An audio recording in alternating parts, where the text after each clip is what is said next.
Yeah, I feel a part of the Muslim community because, you know, a lot of the brothers I see, they're so nice, you know, they're accepting, they let you in, they talk about Islam, you know, and if I had any troubles, I turn to them. So I think welcoming Muslims, inviting them over for lunch, dinner, asking them to go out on excursions with you, introducing them to other family members that are related to you is very important. I've become connected through different groups and also through Islamic study circles. I think that's a fabulous way to get connected to a whole lot of other women or families, depending on how they're organised. Muslim in Los Angeles are pretty much spread out. Seeing a Muslim is like seeing a celebrity, like, oh, I saw one! And it's unique and it's unfortunate. Yeah, there was a time I felt isolated, like I said before, you know.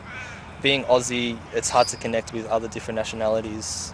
Like at the mosque, for example, like they'll all be talking to their own group, whatever, and I'll just be sitting there, you know, thinking, you know, where's the Aussies that I can speak to, you know, because it's not always like that. If you're very introverted, you know, it's going to be a bit of an effort for you, you know, to suck up the confidence to go out there and to meet new people, because they may not come to you. You really have got to be fairly proactive and get out there.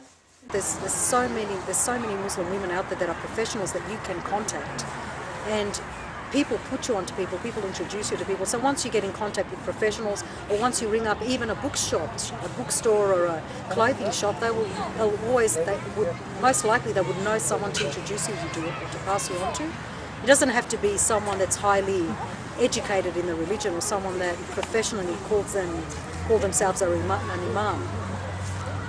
Thankfully we have things like the internet, which are a great resource tool. For all it's bad, it has equal amount of good, and it does allow you in a safe way, in your own time, in your own space, to research and this is something I recommend to all reverts, is to take your time to understand the community groups that exist. There are many.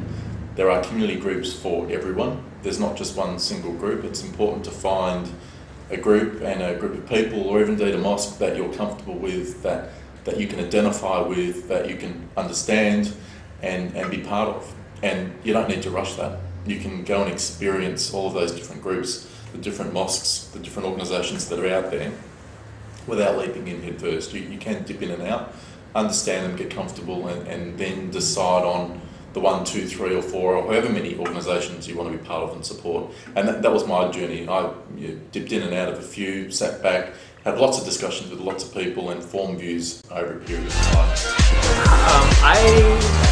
Amazing enough, being a guy who's on camera a lot, I'm actually, the masjid I go to is Hollywood Masjid, and it's a few minutes away from Hollywood itself.